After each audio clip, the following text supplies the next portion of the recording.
यहाँ पर आते हैं, जब हम श्रेय मार्ग की ओर बढ़ते हैं, तो हमारे लिए सबसे बड़ी रुकावट हमारे माता पिता बनते हैं। लेकिन हर जगह ऐसे नहीं होता। हमारी बहनों में और हमारे भाइयों में बहुत सारे ऐसे हैं जिनके माता पिता की पूरी अनुकूलता है यहाँ पे कि आप यहाँ पर रहो, और वो ये नहीं चाहते, हमसे उनकी ये कोई भी आशा नहीं है कि हम यहाँ पर रहें, पढ़े लिखे, फिर वापस से घर पे चले जाएं। वो खुद ये बात को कहते हैं कि आप लोग रहो और बेटा स्वामी जी के लिए पूरा अपना जीवन लगा दो, और जो वो कहते हैं, जैसे कहते हैं वैसे जियो आप लोग। अक्सर लोगों को ये कहते सुना है कि भारत में यदि कहीं स्वर्ग है तो वो पतंजलि योगपीठ में है। ये तो सच्चाई है, लेकिन पतंजलि योगपीठ में भी अगर कहीं स्वर्ग है तो वैदिक गुरुकुलम में है वो। हमें ऐसा लगता है, हम जिस तरह से यहाँ पर रहते हैं, और वो थोड़ा सा आप लोगों को बताना चाहूंगी कि हम कैसे रहते हैं। गुरुकुल के रूप में मुझे एक ऐसी दिव्य जगह देखने को मिली जहाँ पर जाति के रूप में कोई भी कार्य नहीं होता। हम प्रांत की बहनें हैं, अलग अलग प्रांतों से आई हुई हैं, लेकिन एक रूम में, एक कक्ष में हम इस प्रकार से रहते हैं जैसे हमारे बरसों से कितना संबंध हो एक दूसरे से। हम स्वामी जी की, हम अपने गुरुओं की ममता की छांव में अत्यंत प्रेम व दिव्यता के साथ जीते हैं। मैंने कभी भी ऐसा नहीं सोचा था कि भारत में ऐसा भी कोई स्थान है जहां हम ऐसे जी सकते हैं। बहुत प्रसन्नता होती है। हम बहुत सौभाग्यशाली हैं कि हमें साक्षात भगवान की शरण में रहने का मौका मिला है। इसी श्रृंखला में अब मैं आमंत्रित करूंगी श्रेय मार्ग पर चलने वाली बहन पूनम जी को, जो यहाँ पर आकर, जिन्होंने बीए आदि पढ़ाई की और यहाँ पर आके सांख्य दर्शन, योग दर्शन और न्याय दर्शन का अध्ययन कर चुकी हैं और कर रही हैं, और बहुत ही पुरुषार्थी बहन है हमारी बड़ी बहन। तो उनका आमंत्रित करती हूँ। बहन पूनम। परम पूज्य स्वामी जी महाराज एवं श्रद्धेय गुरु जी के चरणों में मेरा कोटि कोटि वंदन प्रणाम। एवं मेरे समकक्ष बैठे हुए देश और संस्कृति के लिए अपना पूरा जीवन समर्पित करने वाले देशभक्त भाई बहनों और आस्था से जुड़ी सभी दिव्य शुभ आत्माओं को मेरा कोटि कोटि नमन, वंदन, प्रणाम। आज हम मूल स्वभाव और निश्रेयस के बारे में बात करेंगे। हमारा मूल स्वभाव क्या है, किस स्वभाव में हम ज़्यादा देर तक जी सकते हैं और अच्छा लगता है, उसके विषय में हम बात करेंगे। प्रेम, करुणा, वात्सल्य, तप, पुरुषार्थ, पवित्रता, सात्विकता, शांति, ब्रह्मचर्य, अहिंसा, सत्य, शांति, चोरी ना करना और गुस्से में ना रहना, ये हमारा मूल स्वभाव है जिसमें कि हम अधिक देर तक रह सकते हैं। और इसी के विपरीत, जिससे कुछ समय बाद हम विचलित होकर उससे निकलना चाहते हैं, छूटना चाहते हैं, वो हम पर आरोपित किया हुआ है, वह हमारा मूल स्वभाव नहीं है। हम बचपन की बात करें तो बचपन में हम बड़ों से सुनते आए हैं कि अपनी मूल प्रकृति में रहें, उसी में सुख है, उसी में शांति है। शास्त्रों में ऋषि मुनियों द्वारा ये अक्सर सुना जाता है कि मूल प्रकृति में हम रहेंगे तो सुख, शांति, समृद्धि, सफलता मिलेगी। पर सबसे बड़ी ये समस्या रहती है कि मूल प्रकृति है क्या। युवाओं का भी यही प्रश्न है कि हम अपनी मूल प्रकृति को पहचाने कैसे, हम कैसे जाने कि ये हमारी मूल प्रकृति है जिसमें कि हम सहज रूप में जिएंगे तो हमारा जीवन सफल होगा।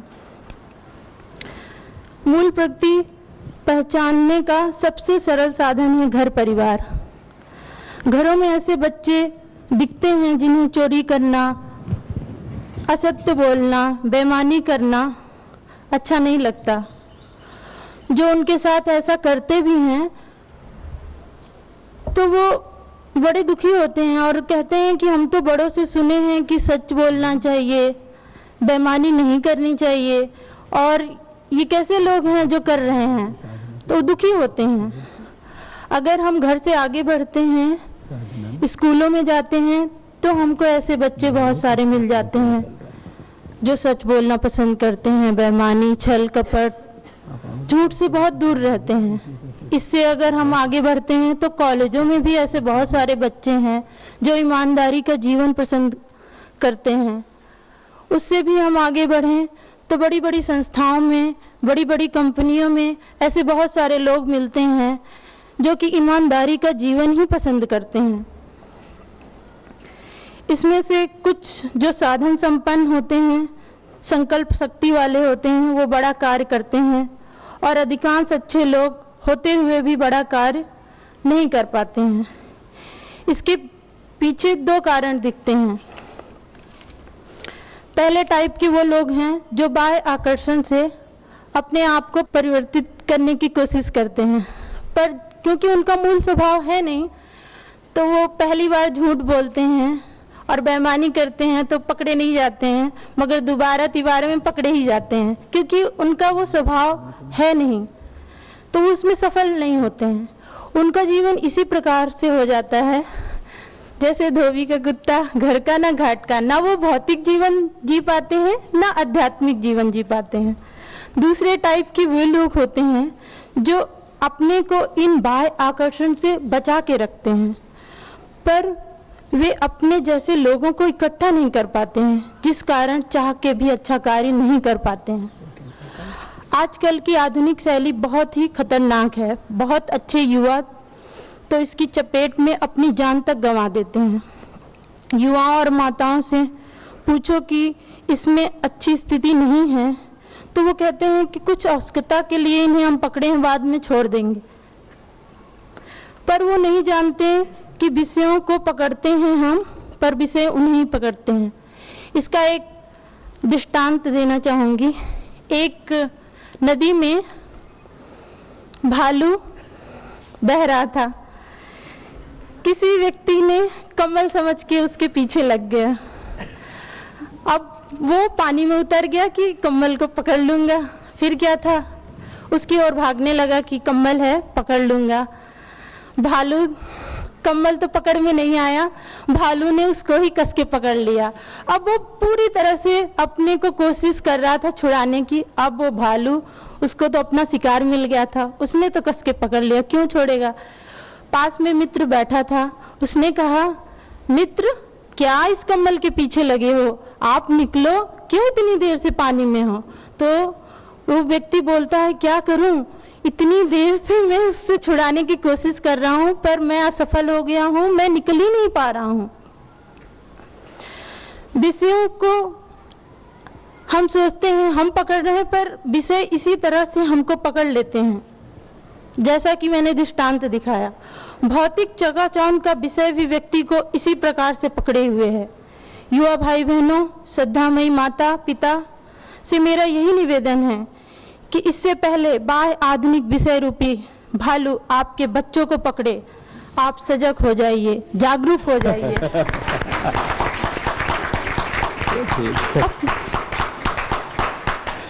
अपने बच्चों को निश्चय मार्ग के लिए प्रेरित करिए, क्योंकि असली सुख शांति इसी मार्ग पे है। ऐसी सभी दिव्य आत्माओं को मेरा यही आह्वान है कि वो वैदिक गुरुकुलम पतंजलि योगपीठ जल्दी आए और अपने समष्टि के लिए इस कार्य में सहयोग दें और एक स्वर्णिम इतिहास लिखें।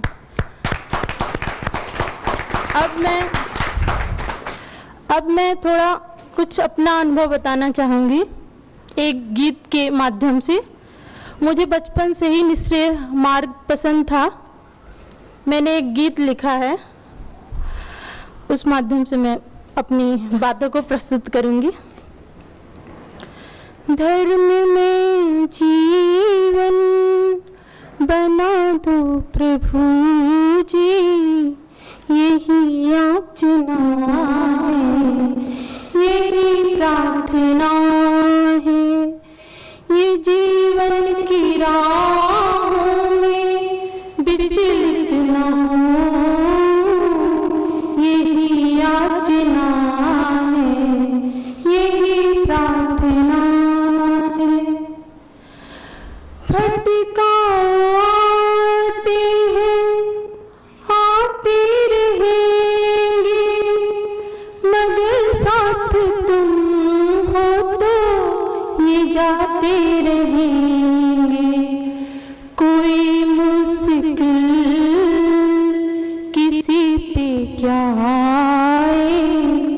जिस पे तुम्हारी नजर पड़ जाए।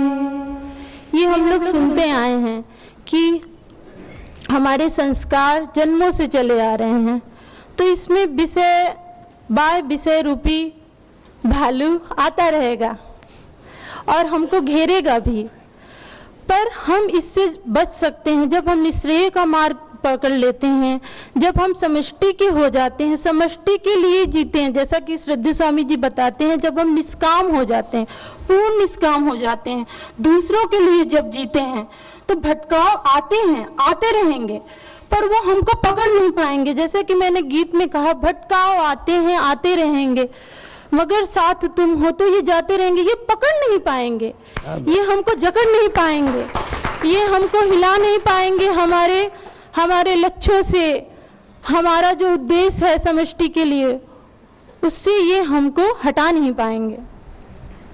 दूसरी कड़ी है, पहाड़ों में तुम हो, झरनों में तुम हो, हवाओं के हर एक झोंकों में तुम हो, सांसों में बस कर शुद्ध करो मन को, यही याचना है, यही प्रार्थना है।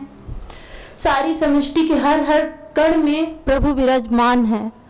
जब हम समष्टि के लिए जीते हैं, जब हम पूर्ण निष्काम हो जाते हैं, तो वो हमारे सांसों में समा जाता है। ईश्वर हमारे मन को शुद्ध कर देता है, निर्मल कर देता है। सारी व्याधियां, रोग, कोई भी बाधाएं हमको घेर नहीं पाती हैं, शुद्ध कर देता है मन को। तीसरी कड़ी है, सृष्टि के कण कण से लेती रही हूँ, मगर कामना है कि कुछ तो मैं दे लूं, परोपकार किसी का कभी भी न भूलूं, यही याचना है, यही प्रार्थना है। ये समष्टि हमारे लिए कितना कर रही है। हवा हमको सांसों को दे रहे हैं, ये पृथ्वी हमको अन्न दे रही है जिससे हमारा जीवन चलता है। कितने हम कर्जदार हैं। श्रद्धेय स्वामी जी के पास आने से हमें पता चलता है कि कितना हमने समष्टि से कर्ज लिया है। ये तो सृष्टि का है कर्ज। दूसरा, हमारे ऋषियों मुनियों का कितना तप है, हमारे क्रांतिकारियों का कितना तप है।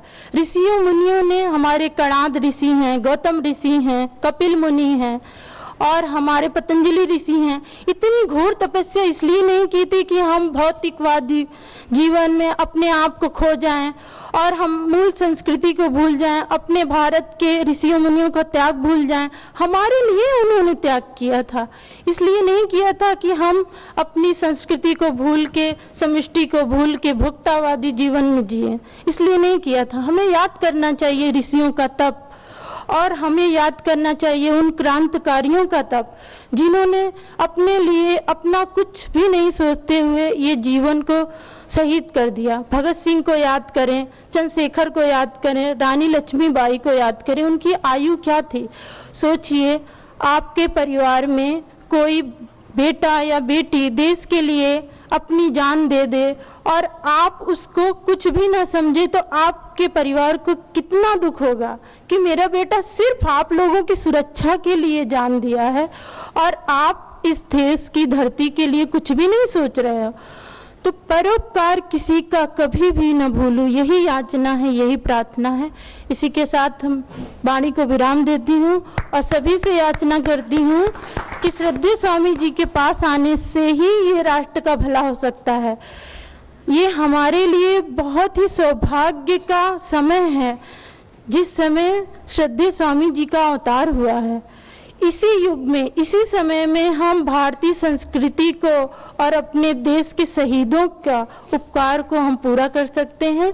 आइए और अपने बच्चों को, जो भी माएं प्रेम करती हैं, यदि वो प्रेम करती हैं, प्रेम है क्या? प्रेम का नाम है समर्पण। आप रामायण में देखिए, प्रेम तो था भगवान राम को अपने माता पिता से, उनकी खुशी और उनकी लाज बचाने के लिए 14 वर्ष वनवास चले गए। प्रेम तो भरत को था कि मेरा भाई जो है वनवास में रहेगा और मैं राजगद्दी को संभालूंगा। प्रेम तो लक्ष्मण की पत्नी को था कि हमारे पति जा रहे हैं और मैं उनका योगदान नहीं देती हूँ। प्रेम तो समर्पण का नाम है। कहाँ आप अगर वाकई बच्चों से प्रेम करते हैं, माँ बेटों से प्रेम करती है और बेटा माँ से प्रेम करता है तो खुशी देखते हैं, समर्पण देखते हैं, उसका हित देखते हैं कि इतना बड़ा अगर राष्ट्र का कार्य कर रहा है तो कोई भी माँ इसमें मुझे तो नहीं लगता है कि देर लगाएगी। वो भगवान राम को याद करके और अपने पुत्र और पुत्रियों को जरूर भेजेगी। ओम।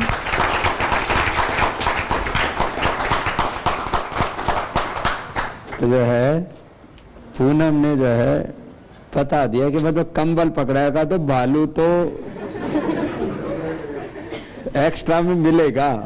1 फ्री 1 की स्कीम है, एक के साथ एक की छूट है। तो जो है आदमी कहता है कि मैं इनको पकड़ लूं और वो फिर उन्हीं की पकड़ में आ जाता है।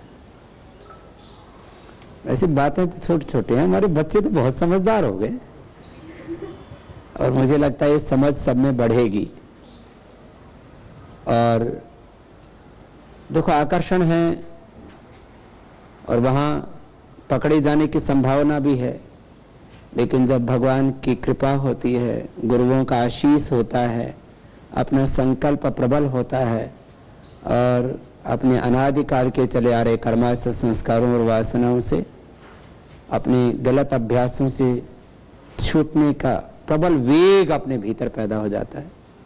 तो यह असंभव नहीं है। This is not impossible. हम इसको कर सकते हैं, हम कर रहे हैं और हम करेंगे। इस संकल्प के साथ हम जो अपने से बहुत प्रेम करते हैं और अपने जो हमसे बहुत प्रेम करते हैं, तो प्रेम जो है सच्चा तो वही है जो हमारा परम हित देखे। तो आज तो बेटे इतना जोर जोर से बोल रही हैं, मुझे लगता है तो बहुत जल्दी जो है ना सारे देश में छा जाएंगी।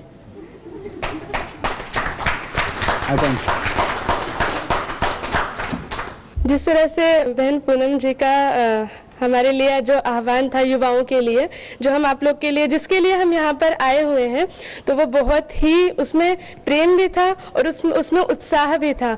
हम केवल मतलब हमें केवल आध्यात्म का मार्ग वो नहीं होता कि हम समाधिस्थ हो जाएं, हम जो देश में चल रहा है उसको अनदेखा करके बस अपने ही साधना में लीन रहे। वो तो उसका उदाहरण तो आपको स्वामी जी दिखते ही हैं हम साक्षात रूप में। तो युवा वो नहीं होता, वो देश का सच्चा भक्त नहीं होता जो केवल अपनी ही साधना में लीन रहे, अर्थात वो होता है जो अपने साथ साथ पूरी समष्टि के विषय में अच्छा सोच सके, शुभ सोच सके। तो जिस तरह से हमारा ध्यान गया कि युवा कहते किसे हैं, जब हम कभी ऐसा सोचें कि युवाओं के विषय में युवा शक्ति होती क्या है, जब हम ऐसा सोचते हैं तो कुछ बोलना चाहूंगी कि जीवन को मृत्यु से जो बचाए उसे दवा कहते हैं। जीवन को मृत्यु से जो बचाए उसे दवा कहते हैं। मौत से जो टकरा जाए उसे युवा कहते हैं। मौत से जो टकरा जाए उसे युवा कहते हैं। युवा देश की शान है, युवा देश की जान है, युवा देश का आधार है, युवा देश का कर्णधार है। हम अपने आप को तोल सकते हैं कि देश की भूमिका में हमारी क्या महत्वता है। यदि हम अगर एक परिवार में एक बच्चा अगर गलत काम करता है तो उसके माता पिता को कितना दुख होता है, तो हम अपने आप को तोल सकते हैं जब हम एक भी गलत काम करते हैं तो उसका प्रभाव, उसका बुरा प्रभाव हमारे परिवार पे, हमारे स्वयं के ऊपर, समाज के ऊपर, राष्ट्र के ऊपर कितना बुरा पड़ता है। और यदि हम जब हम शुभ मार्ग की ओर प्रेरित होकर कदम बढ़ाते हैं तो उसका परिणाम स्वामी दयानंद, स्वामी विवेकानंद, भगत सिंह, रानी लक्ष्मीबाई और वर्तमान में स्वामी जी और आचार्य जी के रूप में देखने को मिलता है। मार्ग में कठिनाइयां तो आती ही हैं। यदि हमें भगवान ने मनुष्य बना के भेजा है तो कठिनाइयां तो आएंगी ही। जीवन में यदि कठिनाइयां नहीं है तो वो जीवन नहीं होता।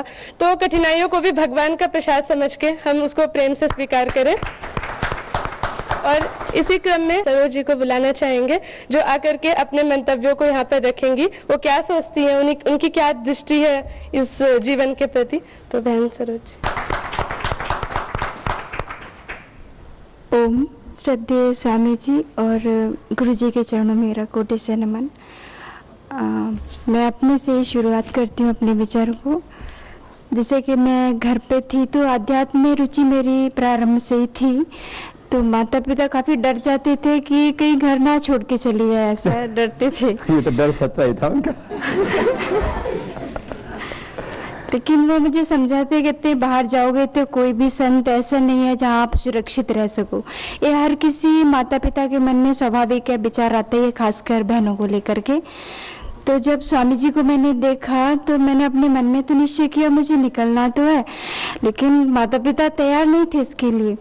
तो फिर मैंने उनको भी स्वामी जी के बारे में बताया, वो भी देखे तो तैयार हो गए। फिर मैंने कहा कि एक बार मैं जाके तो आऊंगी। तो फिर जब मुझे घूमने के लिए बस लेके आए थे, यहाँ छोड़ने नहीं आए थे, तो मैंने कहा मैं कुछ दिन यहाँ रह के देख सकती हूँ कैसा है यहाँ पर। तो बोले ठीक है। तो मैं रही। फिर बोलते अब वापस चले। मैंने कहा मैं 3 महीने रुक जाऊं। तो बोलते ठीक है। फिर वो मुझे छोड़ के गए तो काफी रोए भी, लेकिन मैं कठोर बन गई। मैंने कहा अभी तो थोड़ी देर रोएंगे, बाद में ठीक हो जाएंगे। और जब मैं घर में थी तो मिलने वाले घर वालों को तो समझाते भी हैं, मान जाएंगे, लेकिन आस पड़ोस के वो ज्यादा बाधा डालते हैं। तो घर पे जो आते थे वो कहते हैं कि अभी ये उम्र आपकी पूजा पाठ की नहीं है, खेलने कूदने की है, ऐसा बोलते। तो फिर मेरे मन में विचार आया तो मैंने उन्हें पूछा। मैंने कहा जब आप मंदिर में जाते हैं और पूजा करते हैं, फूल वगैरह चढ़ाते हैं, तो वो मुरझाया हुआ होता है या खिला हुआ होता है? तो बोले खिला हुआ ताजी फूल चढ़ाते हैं। तो मैंने कहा ऐसे ही जो जवान है, युवा अवस्था है, वो एक खिला हुआ फूल की तरह है। तो बुढ़ापे में हम सेवा नहीं दे सकते, सेवा की आवश्यकता पड़ती है। तो स्वामी जी कहते हैं कि जीवन के 2 ही रास्ते हैं, एक श्रेय मार्ग और प्रेय मार्ग। तो इसमें दोनों ही अच्छे हैं, लेकिन सर्वश्रेष्ठ बोला जाए तो प्रेय मार्ग। श्रेय मार्ग है क्या, ये हमें मतलब जो बाहर रहे वहां तो नहीं पता चला। जब मैं यहाँ आई, स्वामी जी और गुरु जी को सुना, तो पता चला कि श्रेय मार्ग है क्या। और इस पे चलने का अभी तो मेरा पक्का इरादा हो गया। पहले तो बाहर वाले बोलते तो डगमगा जाती थी, लेकिन अभी दृढ़ संकल्प है। तो ऐसे ही जो भी मेरे युवा भाई बहन हैं, उनसे मेरा अनुरोध है कि वो इस मार्ग पर आएं, और सच्चा सुख पाना है तो श्रेय मार्ग में ही है, बाकी किसी में नहीं है। तो इसी के साथ मैं अपनी वाणी को विराम देती हूँ।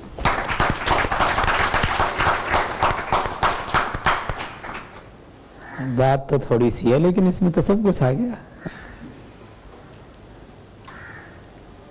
एक घटना है, हरियाणा में एक गुरुकुल हुआ करता है, था अभी भी है, झज्जर। वहां एक स्वामी जी थे, उमानंद जी। तो स्वामी जी ने कहा भाई जो देश के लिए, धर्म के लिए अपना जीवन दान देना चाहते हैं वो आ जाएं। तो एक बुढ़ा सा आदमी आया, बोले मैं अपना जीवन दान देना चाहता हूं। बोले तेरे अंदर जीवन बचाई कहा जो दान देगा, लकड़ और फुकवाओगा यहाँ करके। बुढ़ापे में आएगा आदमी तो जो क्विंटल 2 क्विंटल तो अंत्येष्टि में लकड़ी खर्च होंगी, और उससे पहले थोड़ा खांसी खुर्रा होगा, दवाई पानी लगेगा। तो बुढ़ापे में, अब बात तो ये छोटी सी है लेकिन बहुत बड़ी है, बुढ़ापे में आदमी सेवा देता कम लेता ज्यादा है। इसलिए जैसे भगवान को हम खिला हुआ पुष्प चढ़ाते हैं, ऐसे तो भगवान को तो सभी कुछ अर्पित है, लेकिन मंदिरों में जैसा लोग मूर्ति पूजा आदि करते हैं तो मुरझाया हुआ पुष्प नहीं चढ़ाते, भगवान को खिला हुआ पुष्प चढ़ाते हैं। तो आप लोगों ने अपने खिले हुए यौवन और जीवन पुष्प को भगवान के चरणों में अर्पित किया है। ये है सौभाग्य की बात, ये बड़ी बात। और ऐसा जीवन जब भगवान के चरणों में लगता है तो फिर ये जैसे उस पुष्प की धन्यता है, तो हमारे जीवन पुष्प की सबसे बड़ी धन्यता है, जीवन का सबसे बड़ा ये सौभाग्य है कि जीवन भगवान के लिए लग जाए इससे बड़ा जीवन का और मकसद क्या हो सकता है। तो मुझे लगता है ये बहनों को सुनेंगी तो हजारों बहनों की बाढ़ आने वाली है कन्या गुरुकुलों में। और ये आकांक्षा को तो मैं पहली बार सुना ऐसे बोलते हुए। ये हमारी बेटियां तो संचालन भी, ये तो अच्छे अच्छों को पीछे छोड़ दे। आजकल ना प्रोफेशनल लोगों में इवेंट मैनेजमेंट का कार्यक्रम होता है। इवेंट मैनेजमेंट उसको कहते हैं कि उसमें कोई एक स्टेज अनाउंसर होता है, फिर वो लोग सारी व्यवस्थाएं करते हैं। तो उसमें जो मंच संचालक होता है, जैसे कुछ इसमें बड़े बड़े लोग होते हैं जिनकी आवाज बहुत अच्छी होती है, उनको बोलने का एक अभ्यास होता है। जैसे एंकर्स होते हैं वो भी इसी श्रेणी में आते हैं।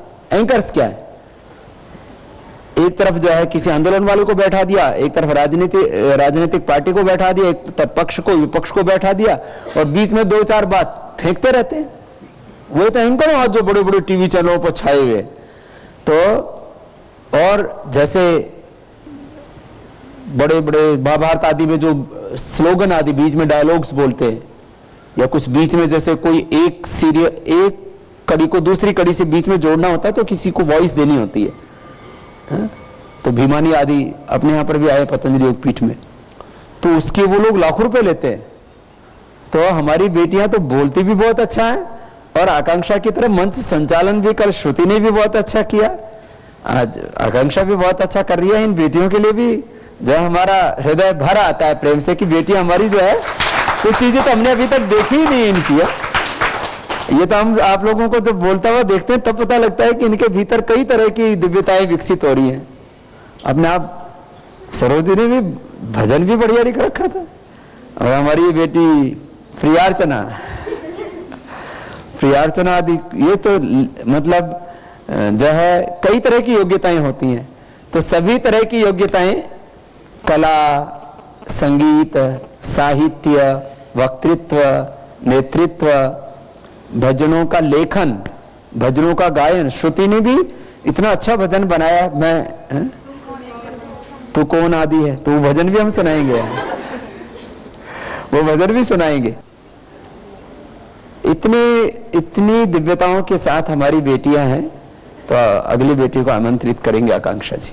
थोड़ा सा अपने विषय में बताना चाहती हूँ कि जब मैं घर से निकल रही थी तो एक चीज पता था कि देश की सेवा करनी है, लेकिन ये नहीं पता था कि देश की सेवा होती क्या है। कभी भी इस चीज पे जोर नहीं दिया, बस इतना लगता था कि नहीं, इतना उत्साह आता था स्वामी जी को देख के कि स्वामी जी इतना करते हैं तो हमें भी करना चाहिए, हम नहीं करेंगे तो कौन बढ़ेगा आगे। ऐसा करके बहुत उत्साह मिला, लेकिन पता ही नहीं था कि देश की सेवा क्या होती है। तो वो तो यहाँ आके जब मैं आई थी यहाँ पे तो मैं तो पूरी अनजानी थी, मुझे कुछ भी नहीं पता था कि कैसे क्या होता है, ये दुनिया क्या है, अध्यात्म क्या है। बहुत बुरा लगता भी था सब चीज, ये चीजें तो। लेकिन आज बहुत खुशी होती है कि अच्छा हुआ, इससे अच्छा हमारे लिए कुछ भी नहीं हो सकता था, क्योंकि भगवान हमारे लिए जो भी करता है वो बहुत सबसे अच्छा, हमारे लिए जो सबसे अच्छा हो सकता है वो हमें करता है। जिस तरह से स्वामी जी ने कहा कि बहनों के बारे में, तो वो है हमारे अंदर, वो पूर्णता रूप से ये तो मैं नहीं जानती, लेकिन फिर भी हम बहुत प्रेम से रहते हैं। हमारी बड़ी बहनें, छोटी बहनें आपस में इस तरह से दिव्यता से रहती हैं कि कभी भी माँ पिता की कमी हमें महसूस नहीं हुई कि हम परिवार में नहीं रहते। बड़े भी हैं यहाँ पर, छोटी भी हैं, बहुत अच्छा लगता है परिवार की तरह।